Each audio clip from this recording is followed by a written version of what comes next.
ভাবুন তো, এমন একটি শহর যার পথ চলা শুরু হয়েছে প্রায় 139 বছর আগে, যে জনপদের ইতিহাসের সঙ্গে জড়িয়ে আছে 18 জন জমিদারের নাম। সময় বদলেছে, বদলে গেছে শহরের চেহারা, কিন্তু কিছু গল্প আজও হারিয়ে যায়নি। বন্ধুরা, আমরা আপনাদের এমন একটি ইতিহাসের জায়গা দেখাতে চলেছি। এমন একটি প্রাচীন শহর দেখাতে চলেছি, সেখানে 18 জন জমিদারের বসবাস ছিল। চলুন সেই জায়গা ঘুরে দেখি। সেই ইতিহাস ঐতিহ্যের নগরী আজও স্মৃতি হয়ে দাঁড়িয়ে আছে সাতক্ষীরা জেলার মাঝে। চলুন ঘুরে আসি সেই ঐতিহাসিক জায়গায়। ভিডিওটির সাথে থাকুন। সকাল থেকেই যশোর বাস টার্মিনালের বেশ ব্যস্ততা। কেউ যাচ্ছেন বাড়ির পথে, কেউ কাজের উদ্দেশ্যে, আবার কেউ আমাদের মতোই বের হয়েছেন নতুন কোনো গন্তব্যর সন্ধানে। বাস যত এগিয়ে যাচ্ছে, বদলে যাচ্ছে চারপাশের দৃশ্য। শহরের কোলাহল পেরিয়ে চোখে পড়ছে গ্রাম বাংলার চেনা সৌন্দর্য। সবুজ মাঠ, গাছপালা, ছোট ছোট বাজার, আর রাস্তার পাশে ছুটে চলা মানুষের জীবন। জানালার পাশে বসে এই দৃশ্যগুলো দেখতে দেখতে কখন যে পথ কেটে যায় বোঝাই যায় না। ভ্রমণ মানে শুধু গন্তব্যে পৌঁছানোই নয়, ভ্রমণের আসল আনন্দ লুকিয়ে থাকে পথের মাঝে। জানালার বাইরে ছুটে চলার দৃশ্যগুলো, রাস্তার পাশে ছোট্ট চায়ের দোকান, অপরিচিত মানুষের ব্যস্ততা, সব কিছুই মিলিয়ে তৈরি হয় একটি আনন্দের ভ্রমণ। বন্ধুরা, আমরা চলতে চলতেই দেখি পথের মাঝেই বাসের ইঞ্জিনটা নষ্ট হয়ে গেছে। বাসের হেল্পার ইঞ্জিন স্টার্ট করার চেষ্টা করছে। বন্ধুরা, দীর্ঘ 15 মিনিট অপেক্ষার পরে আমাদের বাসটা আবার চলতে শুরু করলো। আমরা চলে এসেছি সাতক্ষীরা শহরে। দেখুন, সামনেই আছে সাতক্ষীরা বাস টার্মিনাল। এখানেই আমাদের বাস জার্নিটা শেষ হবে। বন্ধুরা, দীর্ঘ 2 ঘন্টার জার্নির শেষে যশোর থেকে সাতক্ষীরা টার্মিনালে এসে পৌঁছালাম কেবলমাত্র। এখন সময় 10টা 3 মিনিট। সাতক্ষীরা বাস টার্মিনাল থেকে একটি ইজি বাইকে করে আমরা যাচ্ছি সাতক্ষীরার নিউ মার্কেট এলাকায়। বন্ধুরা, সাতক্ষীরা শহরের সৌন্দর্য দেখতে দেখতে চলুন আমরা নিউ মার্কেট এলাকার দিকে যাই। দেখুন, সামনেই পড়বে সাতক্ষীরা জজ কোর্ট। বন্ধুরা, এটা হচ্ছে সাতক্ষীরা নিউ মার্কেট। এখান থেকেই দূরপাল্লার সব বাস ছেড়ে যায় সারা দেশের উদ্দেশ্যে। বন্ধুরা, সকালের নাস্তা করতে Satkhira new market new Abbas হোটেলে চলে আসলাম। একটা পরোটা আর ডিম অর্ডার করলাম। বন্ধুরা, সকালের নাস্তা শেষ করে আমরা একটি ইজি বাইকে করে যাচ্ছি সাতক্ষীরা জেলার দেভাটা উপজেলার সেই টাউন শ্রীপুর এলাকায়। সাতক্ষীরা শহর থেকেই সাতক্ষীরার দেভাটা উপজেলা হচ্ছে 35 কিলোমিটার। বন্ধুরা, সাতক্ষীরা জেলার দেভাটা উপজেলা টাউন শ্রীপুরের যাওয়ার সকল ভাড়া এবং সারা দেশ থেকে কিভাবে আসবেন তার সকল ইনফরমেশন জানিয়ে দেই। বন্ধুরা, দেশের যে কোনো প্রান্ত থেকে সর্বপ্রথম সাতক্ষীরা জেলা শহরে আসতে হবে। এখান থেকে একটি টোটো বা বাস নিয়ে যেতে হবে পারুলিয়া বাজার। সেখান থেকে 25 টাকার বিনিময়ে আপনারা যেতে পারবেন টাউন শ্রীপুরে। বন্ধুরা, দীর্ঘ 7 ঘন্টা জার্নির পরে আমরা অবশেষে চলে আসলাম সাতক্ষীরা জেলার দেভাটা উপজেলার সেই টাউন শ্রীনগর এলাকায়। এটি ছিল ইতিহাসের একটি প্রাচীন পৌরসভা। এখানে 18 জন জমিদারের বসবাস ছিল। চলুন জায়গাটা আপনাদের ঘুরে ঘুরে দেখাই এবং ইতিহাসের সেই জমিদারি বাড়ি ঘরদোর আপনাদের দেখাই। সাথে থাকুন। বন্ধুরা, আমরা এমন এক জায়গায় দাঁড়িয়ে আছি, এটি ছিল খুলনা বিভাগের সর্বপ্রথম পৌরসভা।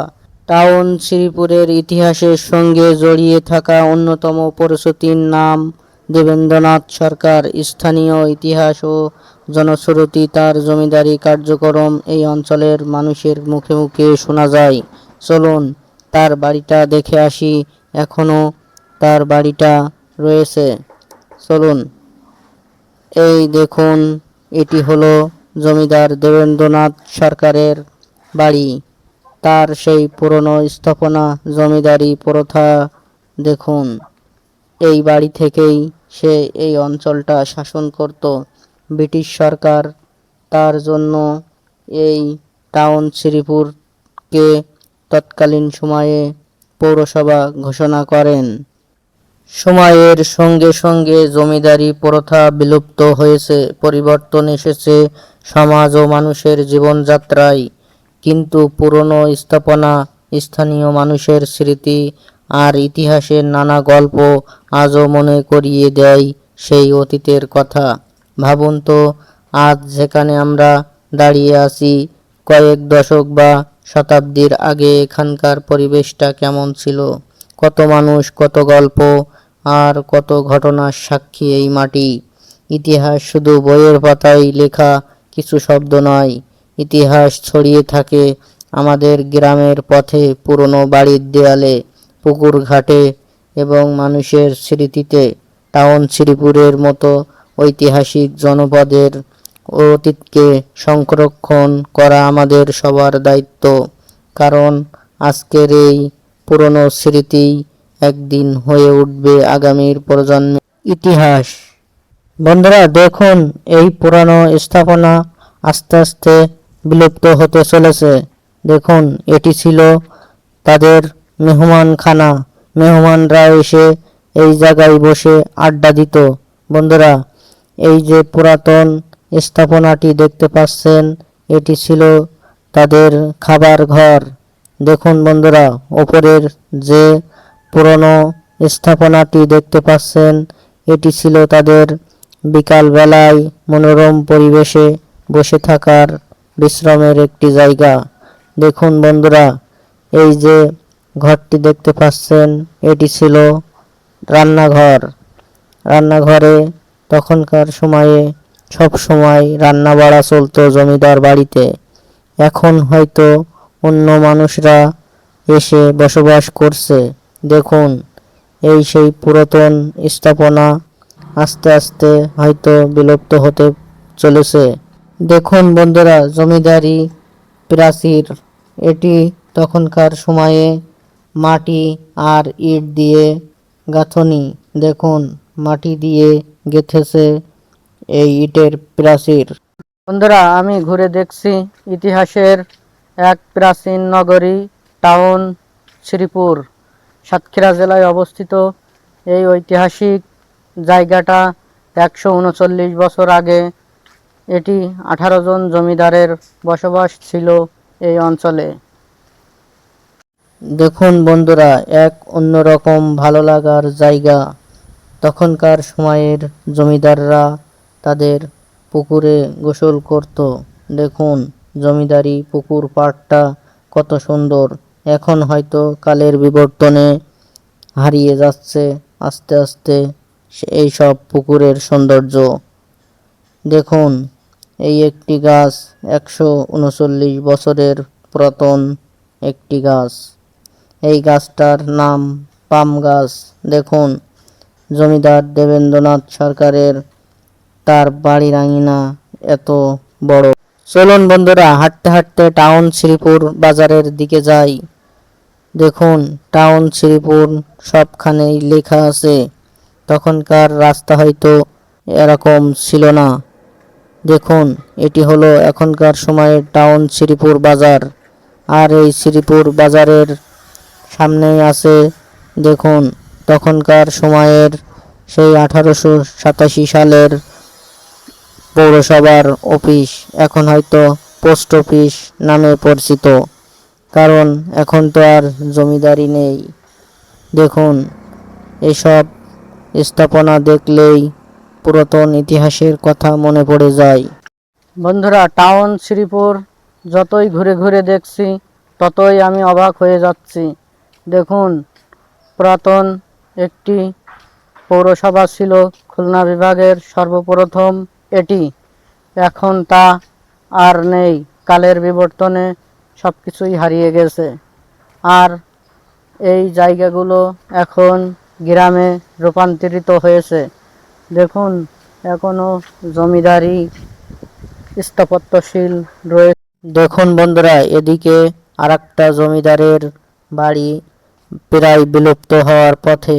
দেখুন, এই অঞ্চলটাই প্রচুর পরিমাণে পুরাতন বাড়ি রয়েছে, কারণ 18 জন জমিদার নিয়ে ব্রিটিশ সরকার এই অঞ্চলকে পৌরসভা ঘোষণা করে খুলনা বিভাগের সর্বপ্রথম। দেখুন, এই জমিদার বাড়িটি কত মাটির নিচেই। তার একটি দরজা দেখুন, এই হচ্ছে দরজা মুখ। তখনকার সময়ে হয়তো মাটির নিচে জমিদাররা বসবাস করত। বন্ধুরা, ইতিহাসের প্রাচীন পৌরসভা এই টাউন শ্রীপুর। 1887 সালে ব্রিটিশ সরকার এই অঞ্চলকে পৌরসভা ঘোষণা করেন।